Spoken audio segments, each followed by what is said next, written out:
Good day, everyone, and welcome to another episode of the Strategy International podcast. If this is your first time here, this is the podcast produced for Strategy International, a global think tank that brings together great minds from all over the world, reflecting, analyzing, researching, and discussing matters of global interest in the areas of international relations, strategy, policy, defense, the environment, and much, much more. Speaking of great minds, we have another great guest with us today, Dr. Panagiota Pimenidou. She's a chemical engineer with a PhD in hydrogen production. She's a tenured assistant professor in hydrogen safety at the University of Ulster and in chemical engineering at the University of Bradford, both in the UK. Thank you so much, Dr. Pimenidou, for being with us. Thank you for the warm introduction, George. Just to clarify at this point that I have been a tenured assistant professor in both universities at different periods in the past years. And right now, I'm a freelancer as a research associate at the University of West Attica in Athens, Greece. Oh, there you go. So you're back home in Greece.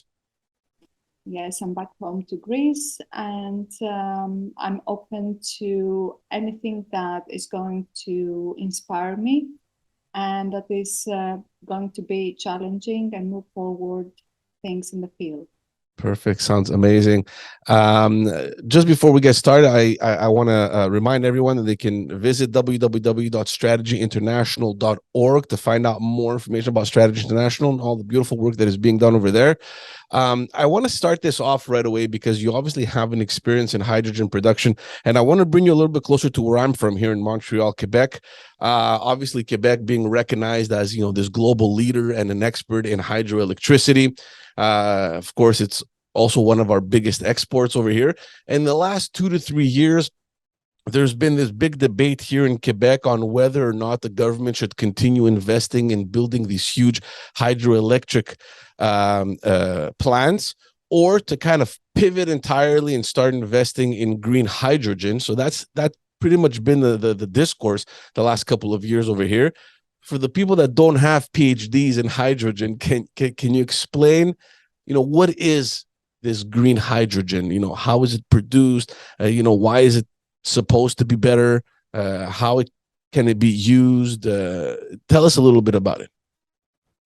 First of all, when it comes to the new energy technologies, including hydrogen, and of course, apart from hydrogen, many other technologies are considered in this energy transition globally. So maybe one of the competitive advantages in terms of technology or in terms of resources and geography in Canada is the technology of hydroelectricity.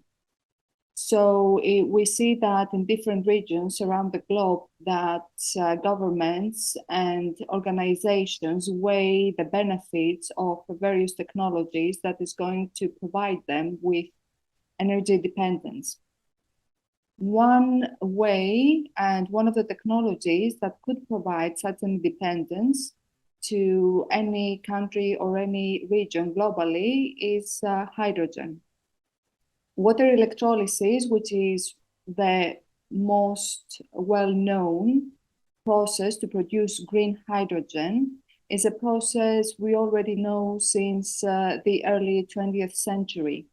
It was the primary way of producing hydrogen in Europe, and it was abandoned later on in the 1960s and 70s to produce hydrogen from hydrocarbons, as that process, what is known as steam reforming, was considered to be more financially competitive compared to water electrolysis.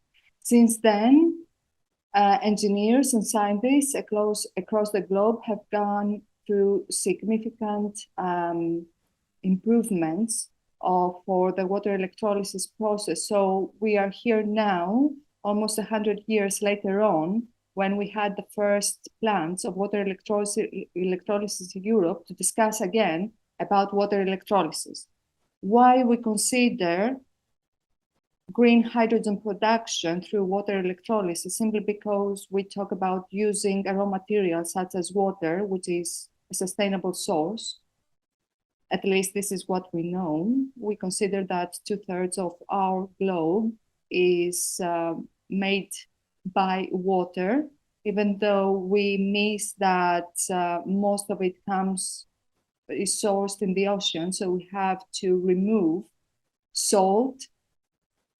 We have to remove salt and saline the water before we use it in water electrolysis, because the water used in water electrolysis needs to be, it doesn't have to be alkaline. Now, water electrolysis uses water, which is an abundant source on Earth. And because it is sustainable, and it is pure in a sense compared to hydrocarbons, which are considered to be dirty, while using as a source of energy for the process renewable electricity. For instance, even though in the past century in water electrolysis we used to use electricity from hydrocarbons, now we can combine the hydrogen production from water with electricity that comes from solar energy or from wind energy. So all in all, we have an almost sustainable process to produce a source of energy, which is hydrogen. And hydrogen is not a new fuel. We have seen, for instance, NASA using hydrogen in their space exploration, especially in the takeoffs of various missions. So we have the technologies, we have set aside those technologies for almost a century or for 70 years. We have only used these technologies in special cases as in aerospace, but now we talk about them because of the climate change, but also because we shouldn't be hiding this at all, to become more energy resilient. We have seen how much energy has affected politics globally, how much geopolitics affect access to sources of energy. So we are going to see this transformation of the global energy market becoming more agnostic in terms of technologies. We are going to see technologies employed across the globe that will bring this sustainability aspect, not only in terms of climate change, but also sustainability in terms of dependence on various sources of energy. So we're going to have many actors, many technological actors involved in various areas around the globe. So maybe the preference in Canada would be toward the hydroelectricity or toward fuel cells or electric vehicles, or when it comes to hydrogen production, to water electrolysis.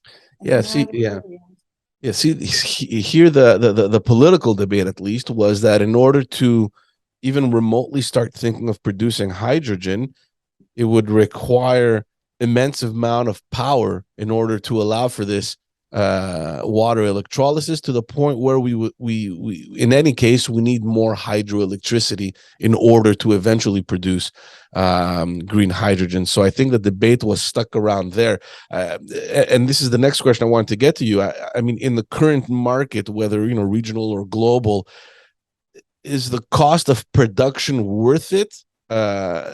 Where do we stand, and how do countries perceive the production of hydrogen? There are many ways to look at this topic. There are different perspectives. So one perspective is that large-scale production is going to reduce the cost of green hydrogen, as it happens with most technologies when they're upscaled. At the same time, nobody really talks about having the monopoly, hydrogen technologies, or hydrogen becoming the main fuel. It's going to become one of the many fuels we consider to generate energy, either that in stationary applications or in the transportation sector. So what we see is innovation around technologies such as producing hydrogen. We see innovation around technologies to produce biofuels. We see many traditional hydrocarbon providers, big industries such as BP investing in biofuels plants, investing in biofuel technologies to produce such alternative fuels. We also see them being involved in building electric vehicles hubs across Europe. So we see this entire transformation. Now, when it comes to the cost, there is no solid answer to the final price that green hydrogen is going to have in the 10 or 20 years' time. Of course, many researchers have attempted to predict prices for hydrogen based on some financial forecasting. But when we have technologies that have not been deployed yet at large, sometimes such models can be less accurate. So we are in the process that governments and intragovernmental organizations such as the European Union deploying step by step such technologies at large. So it seems that we are transitioning right now. Nobody can really predict the prices. Of course, the target, and many officials say that these prices will be brought down and will be competitive to the hydrogen prices that currently hydrocarbon industries produce.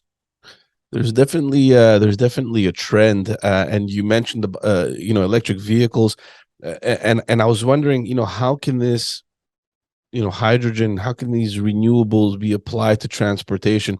It seems as though ever since Tesla made it cool to drive electric vehicles, that the market suddenly woke up and it started massively investing in various EV technologies.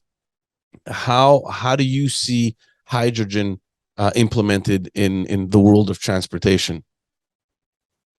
I would say that what Tesla did was that they saw a gap and they saw future challenges and trends, and they invested in something that was supposed to be a crazy idea back then, to invest in a product that nobody else would invest in, not just in terms of the technology they used, but also what many industries would have seen at that point in time as necessary for the society.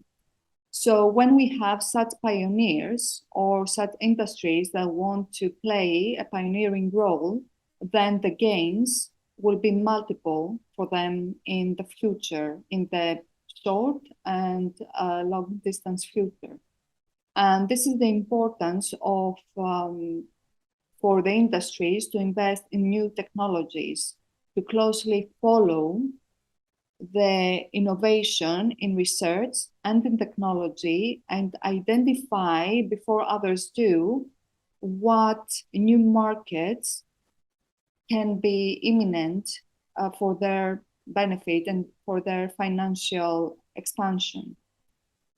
Now, when it comes to hydrogen, as I said before, it's very hard to predict how large this market is going to be globally or regionally.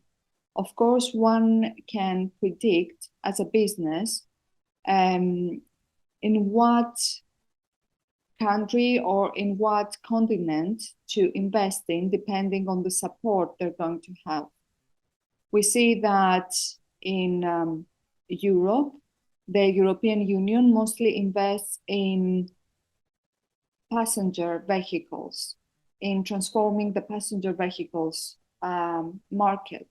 Whereas in the United States, we see that the government invests more in large-scale vehicles like trucks and lorries, where they're going to use hydrogen. We see different trends in different regions. I want to I want to pick your brain a little bit in this craze. Again, going back to electric vehicles and specifically on the industrial front. I mean, we know that everyone is kind of turning their eyes, mostly for economic reasons, on electric vehicles. But how about the industrial sector in what you just mentioned? For example, the production of electric trucks or lorries or anything like that. Where are we in that sort of department where it'll obviously be at a much more impactful stage in terms of gas emission reduction? So, as I mentioned before, in the EU, we mostly focus on transportation using fuel cells when it comes to passenger vehicles, whereas in the United States, they mostly focus on fuel cell vehicles that are at a large scale, one might say. Now, when it comes to electric vehicles, it's a debatable area, not just in terms of the batteries used in the electric vehicles, in their longevity, in the cycles they use through charging and recharging, but also in terms of the materials used in these batteries.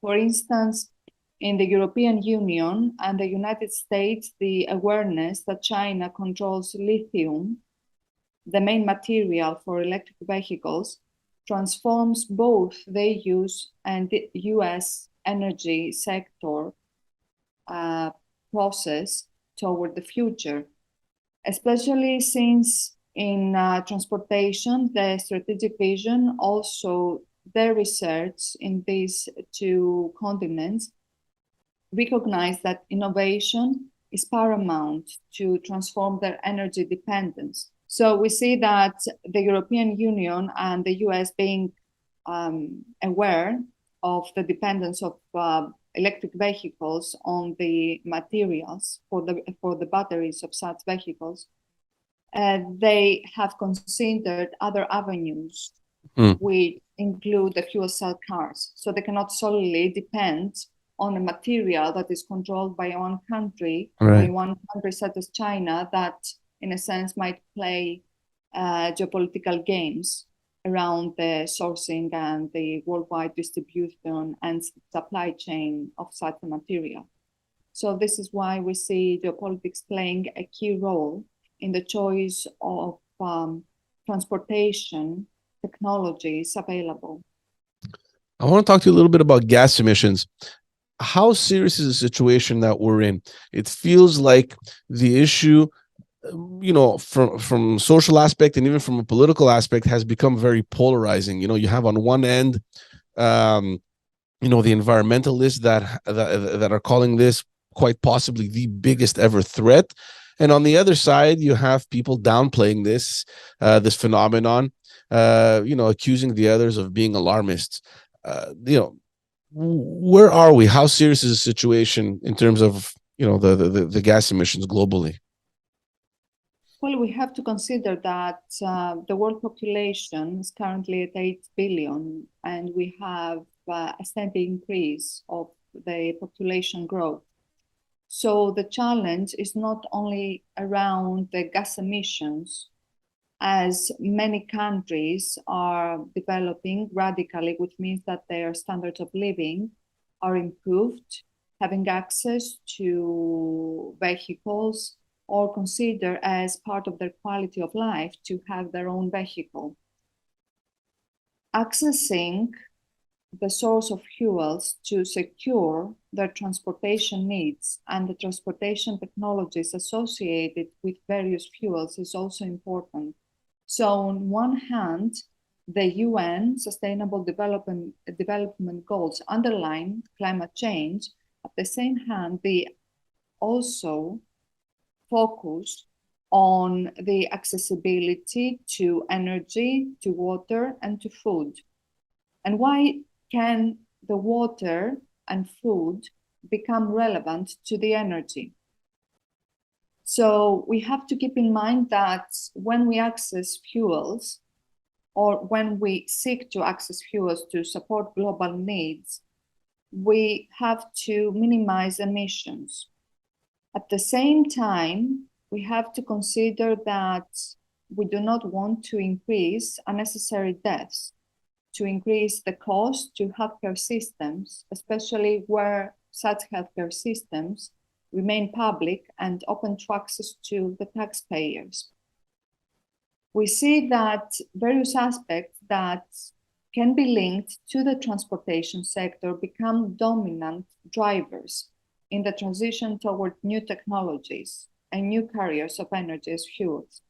So now our cars are largely petrol fueled, and we have to consider not just the CO2 emissions or nitrogen oxide emissions that are considered or can be suspected to be human or animal carcinogens, but also cause other health effects such as neurological or cardiovascular. So on one hand, we have the climate change, how the climate change affects the quality of life. At the same time, increasing CO2 emissions means that we have to rely on technologies that are based on hydrocarbons. And as the world's population grows, doesn't mean that the entire population can continue to have the same quality in their lives, not just because of the CO2 emissions increase, but also because most of the world population might not have access to such sources of energy as hydrocarbons anymore. Hydrocarbons are not sustainable, they cannot be reproduced. We have very limited sources of hydrocarbons, which at the same time lower our quality of life. So we have to balance here two ends. The one is what CO2 emissions or greenhouse gas emissions mean to our quality of life in the long term. Also, what this will mean to our environment, to the environment we live in and its resources. At the same time, if there's going to be enough fuel, enough hydrocarbons for the entire world population. So the sooner we understand the balance between these two aspects of around the current hydrocarbon economy, the sooner we will overcome the old energy economy and move toward a new energy economy. Maybe the transition at the moment looks questionable in the sense of creating stability while transitioning. And this is why many renewable energy technologies come into play in order to see during this transition period, not only what technologies are the best, but also to guarantee the most stable transition possible toward the new economy. Because one thing is for sure, that we're definitely moving to a new energy economy. At the example I mentioned before about BP, if one sees one of the giants of the hydrocarbon industries globally moving towards renewable energy, then who is going to question this transition? Right. What, in your opinion, is the best way to reduce gas emissions? It feels like, me taking out my recycling bin every week won't do much to move the needle. Obviously, we need a more large scale industrial level effort to be made. How do you think this could be accomplished? There are many ways to reduce the emissions, especially in the transportation sector. One way is to, for instance, start using more public transportation. It has been proven through various studies that the gas emissions, the greenhouse gas emissions, can be significantly reduced if we use means of mass transportation than using our passenger vehicles. At the same time, the industries can reduce their emissions through improving their energy efficiency, switching to other fuels, or using renewable energy, or they can use combined heat and power, and make more efficient use of the materials they use in their processes and recycle those materials. We can also say that energy-intensive industries, such as that of steel or cement industries, could explore the replacement or redesign of those processes that are most energy-intensive or that they have the most significant carbon footprint. At the same time, we see in Europe many energy suppliers offering green energy tariffs or contracts. So the greater number of businesses which sign up, the more renewable energy can be fed back to the system. So embracing the renewable energy means that we will sooner go through the transition period. And the most intensive industries, such as that of course, needless to say, those that produce energy, but also those that use large amounts of energy, and ourselves as citizens, we can reduce our emissions through various strategies as the ones I described before. I want to talk a little bit about global collaboration with respect to the gas emission reduction. Is there any at all that you know of? And I'll give you just a very quick example. If, for example, Canada implements a policy to reduce its gas emission levels, it won't really make any impact, vis-a-vis, for example, countries like China, India, or the US that are, that contribute for, probably 2/3 or close to 2/3 of gas emissions in the world. Would it not be more beneficial and much more results oriented to help the bigger gas emitters implement strategies to reduce their gas emissions rather than each country doing it individually, which probably won't have that much of a contribution globally? Well, this is more of a political question rather than a technological question. Undoubtedly, without any doubt, China is quite advanced technologically, and China also invests a lot in renewable energy, not just in solar and wind power, but also in electric vehicles, technologies, research, and innovation.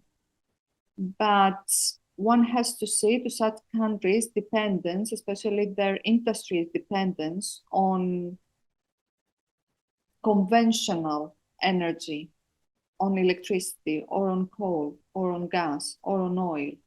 So one has to see maybe the size of the Chinese industry to consider what it's going to take for them to transform.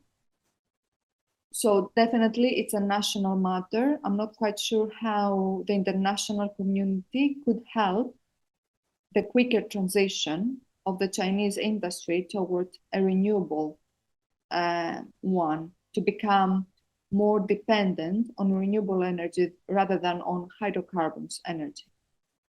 Of course, China might feel a little bit at ease or feeling comfortable that they have secured large amounts of hydrocarbons that could sustain their industries and that could sustain their exports. Mm-hmm. So I'm not quite sure how one could convince one of the largest, maybe the largest economic actor in the world to change, and what policies they need to employ. Maybe already the Chinese government, and I'm guessing here, might be aware of what it needs to be done, but they might have a different timescale for their transition. Right. I'm going to agree with you. Indeed, in the European Union, and as you say, in Canada, we have made significant steps in reducing our greenhouse gas emissions, yet we are not the biggest contributors anymore to the greenhouse gas emissions. So it will need a little bit of political liaising with the Chinese government or other governments that still rely on hydrocarbon sources, and they have postponed their engagement to reduce greenhouse gas emissions. But it's definitely not a technological issue for China. Right. Tell me a little bit, when we're talking about, large industrial actors that wish to make this transition towards gas emission reduction. I'm sure you've probably worked with many of them. What kind of strategies or steps need to be implemented in order for these larger industries to make this pivoting strategy towards gas emission reduction? I would say that they have to keep an eye on innovation. Definitely the future is in renewables, so planning ahead is going to be beneficial to them, not just to have this positive social impact, but it's going to increase their security in the new market in the future. So I would say that they should see the benefit of investing early on in renewable energy technologies, or to see how they could transform their products for their new market. It is, I would say, a no-brainer to invest early on in new technologies. You mentioned the example of Tesla. And one says that such pioneers, they have multiple benefits in the future economy. So one incentive might be the contribution to a better quality of life for the world or for the area where they have their businesses. At the same time, it's a clever move to see further than in 10 or 20 years' time, and see how they see themselves as key players in the future. It's interesting. I don't want to take up too much of your time. I want to wrap it up, but before we do, I just want to mention to everyone that you are the creator of your own your very own podcast called Global Greek Influence. You're also the founder and owner of Catalyst X, from what I've read. Tell us a little bit about those two projects. How did they start? What was the motivation behind them? What's the goal? Why did you create them? Well, the Global Greek Influence podcast started at the end of 2019 as a personal project.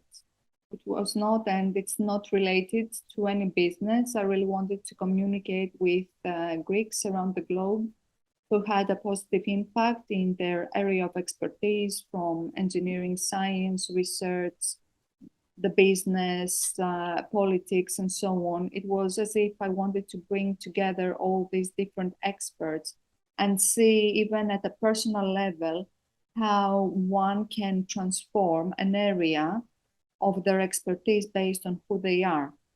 Catalyst X is more relevant to what I do professionally. Research and innovation is going to be crucial in the next decades to transform the economy in many ways. And the leaders of the future in research and innovation are doctorates in science, engineering, and technology. And these people are not seen by the society, are not seen by the key players of the economy, of the industry. I really believe that they could play a more critical role And Catalyst X offers them the opportunity to create a portfolio based on what they want to do professionally rather than what it is offered to them currently. It sounds very interesting. You're pretty much connecting them with different avenues where they can actually put their knowledge to use. Not just knowledge, but making something they really believe in and they're very good at.